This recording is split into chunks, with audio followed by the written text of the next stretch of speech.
like the guy set him off, and that's it. I'm begging you. All right.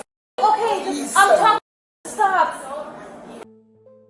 Welcome back to Advocacy, Alchemy with Professor Ross. Today we have a good one, guys. There's nothing like a cruise to escape the pressures of everyday life. Ocean breeze, sunshine, tropical drinks, until someone decides to turn a stop in paradise into a felony charge. Today we're looking at a body cam incident from June 1st, 2024. So that's last year, and this is in Key West, Florida, where a couple on a cruise made a mistake of drinking too much, getting into a bar altercation, and challenging police authority.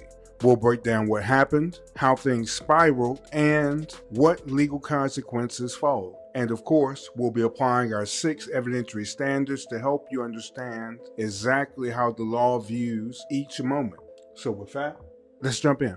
I tried. Thank you. Okay, that's it. Thank you. Let's go. All right. No, it's fine. It's fine. It's not fine because he's behind the counter. Yeah, it's fine. Go. Just go, babe. It's fine. Like, there was just... No. Sit down. Babe, all right. Hey, All right, babe, let's go. Hey, don't touch me. All right, babe, all right. Stop. I don't care where you're from. Sit down. Stop. Sit down somewhere. Just sit. Sit down. It's fine, please. It's not fine. He got... What do you mean it's not fine, motherfucker? You didn't find the ID. You don't show us a ID. show a I am. All right. It's fine. Please I'm just gonna leave me alone. I have my... All right, What are you gonna do? Stop. What are you gonna do? Keep on. Stop. Oh, I can't arrest you. You can't arrest me. Look, I just can't stop. arrest you. For Leave what? him alone. Stop. You're good. You're good. For You're what? good. This is For why what? you don't drink. Stop. For what? Stop. All right, show him. That's For it. what? That's it. You don't even know. It's okay. Because I know the legal Just stop. fucking attraction. Just stop. We're on a cruise. You cannot get arrested right now. What can you attract Stop. me for? Please stop. Don't Oh my God. Coast Alright, just stop. Guard Just has leave to it come alone. here. Don't listen to him. Dumbass. Can you stop? That's not the way it works. Yeah, it does, dumbass. Stop! You're gonna go to jail and then what? I'm gonna be alone on You're the about to cruise. get placed in Alright, custody. stop! You're gonna get arrested and I have to go alone on the cruise. Please stop! I'm done. I'm quiet. Yeah, that's it. Stop. Dumbass. Alright, stop. I'm begging you, stop! We're on a cruise. I'm saying why? Because That's it. Okay, stop. We're on a cruise. You cannot get arrested. Alright, stop. Stop! We're on a cruise. You cannot get arrested. Then what? You're gonna be in the Bahamas. Stop. You see? There you go. There you go. There you go, bro. I don't know what I'm gonna do. Now you're gonna be in jail, and then what? For what? They can't arrest me. They're gonna arrest you for that. They came and they got they came in, they got some beer and they were okay. They were okay talking, and then he's like, I'm from Peru, I want to fight. And he says that he will fight her first. And then I said, no, you cannot fight her. So he went to the bathroom, and on the way back, he just went to the kitchen and he grabbed him like this. And he's like, I want to fight. Okay. And then we just said, stop. And then she came in, I called police. Did you see him grab him? I didn't see, but both of them, they saw. I mean, he saw, and he was in the kitchen. He just came in. I was in here, he just come and he out. No, out. So he came. He came like this way. He was working, and he grabbed him. He's like, I want to fight. Okay. Family. Exactly. He was tipped, and the guy like went like this, and said like he like wiped his hand away, and so it set him off. But please, I'm asking of you, my kids are home with my parents, and I'm on a cruise. Just let us walk out, and that's it. I'm begging of you. Ma'am, that's up to him. Huh? Ma'am, that's up to him. Yeah. Huh? That's up to him. And the attitude he's been given so far. Because Right. if he were Okay, just stop. here, hold on. If you act good, we're leaving. Just stop. Talk to me. Please, I'm begging of you. We have our Hey. kids at home. Talk to me real quick. Here's the problem. We Wait, did a pub hold on. crawl, and it's just like get it. the guy set him off, and that's it. I'm Let begging me you. talk real quick. All right, babe. Okay, I'm talking to him. Just stop. His attitude is going to indicate a continuation if he leaves here. I know. No, we're leaving. We're going back to the cruise. We're If fine. you guys leave here, go back to the. If I get called on him again, he's going to jail. Right. That's fine. There's. Okay, so We gotta figure out what else to do. Sit down. We're not done yet. Sit down. Sit. They're saying good. I'm saying thank you. I want you to thank sit you. How? down. I'm saying You can thank say you. thank you after we're After, done. Sit after, down. I'm saying after. thank We're you. not done Sit yet. down. We're not done Just yet. sit down, please. Okay. No. Yeah. I just changed. He's going on disorderly. Okay. Let's go. All right. Thank you. You see? Stand up. All right. Stand up. No, please stop. No, don't do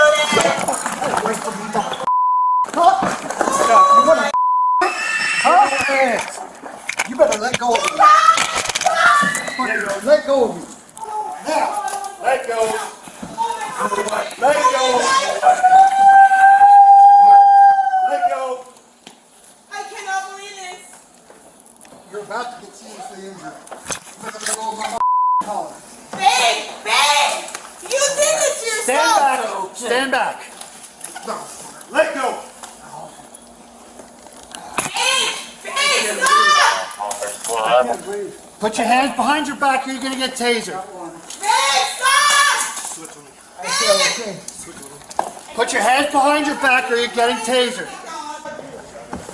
I said okay. Okay, like what? I said okay. I told you. I said okay. I told you not I have to go back to school by myself. Better quit pulling away. Stop. I cannot believe this. Stop. I said I'm good. I cannot believe it. I cannot believe it. I said okay. I cannot believe it. Relax. No, he's not. Please. Because of force. Please. Why are you guys arresting me for what? Please I don't. didn't go over the hour. Okay. I can't wait. Please don't send him to jail, please. Back up. Back up. Like, boom. Oh my God. Back forward. Oh God. Stand up. Babe, look at what you did. I cannot believe it. Stand up. Hey, you know that means Just sit tight. We'll come get your information in a minute.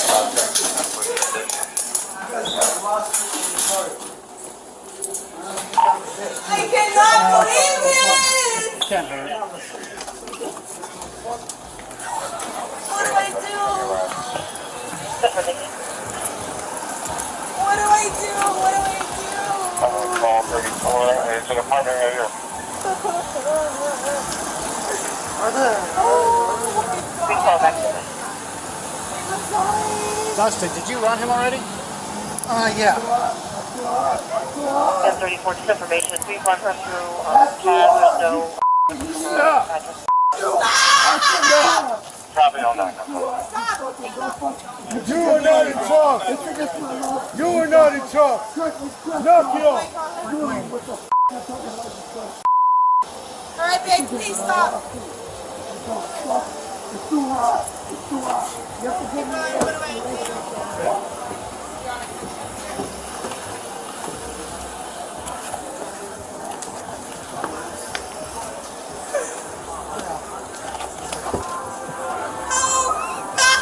I'm going to shoot. I cannot believe you.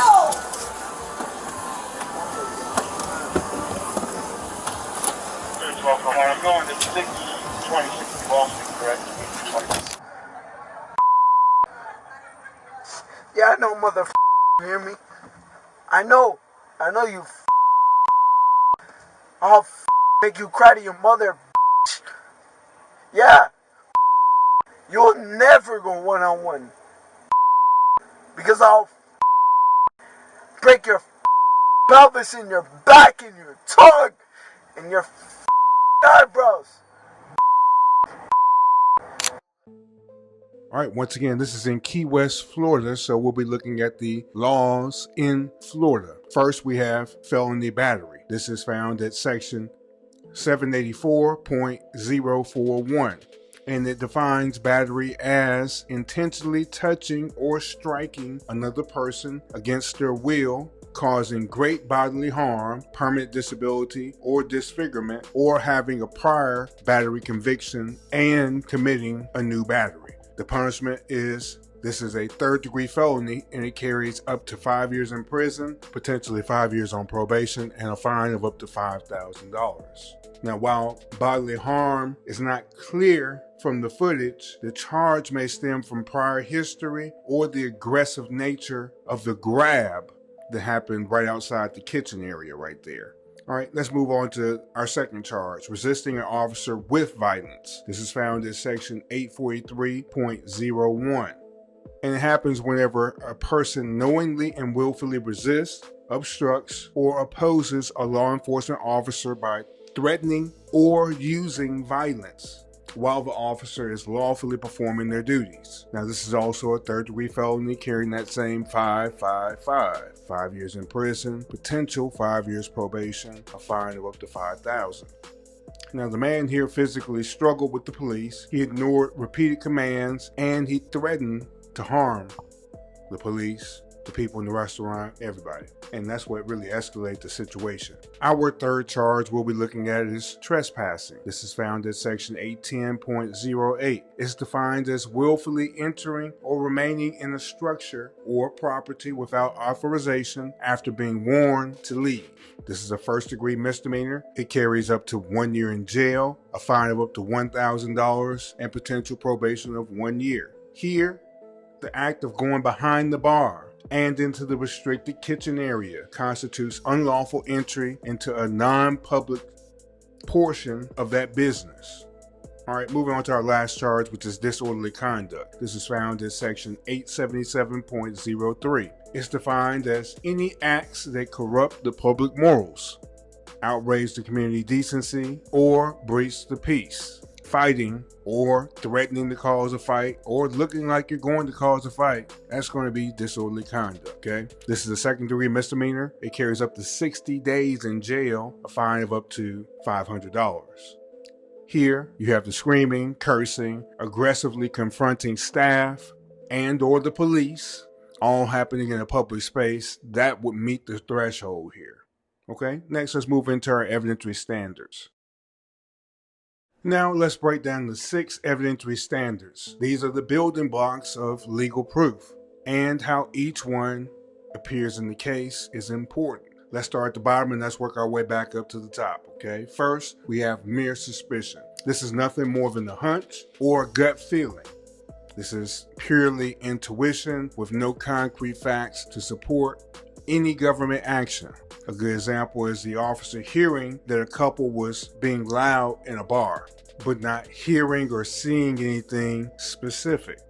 Now, this might develop mere suspicion that something's going on. It's not enough to stop or detain anyone, but it plants a seed that allows a police officer to watch closely to see if someone's going to be in violation of a law.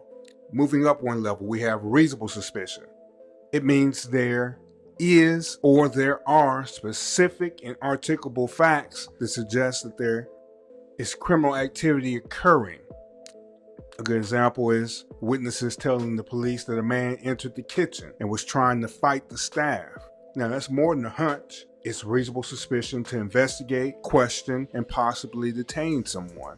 Now, moving up one more level, you have probable cause. This is where the evidence would lead a reasonable person to believe a crime has been committed and the suspect is involved. This is the standard used for making an arrest. This is also the standard used to go request a search warrant, and depending on the facts, sometimes even justifying a warrantless search, depending on how you get to probable cause. Here, a good example is the man grabs someone. He grabs a kitchen worker. He refuses to leave the establishment. He curses at the police officers. He resists going into handcuffs. Officers clearly had probable cause for multiple charges, including trespass, resisting, and battery. Let's move up one more level. We have preponderance of the evidence. Now, this standard is mostly used in civil cases. It means that something is more likely than not to be true.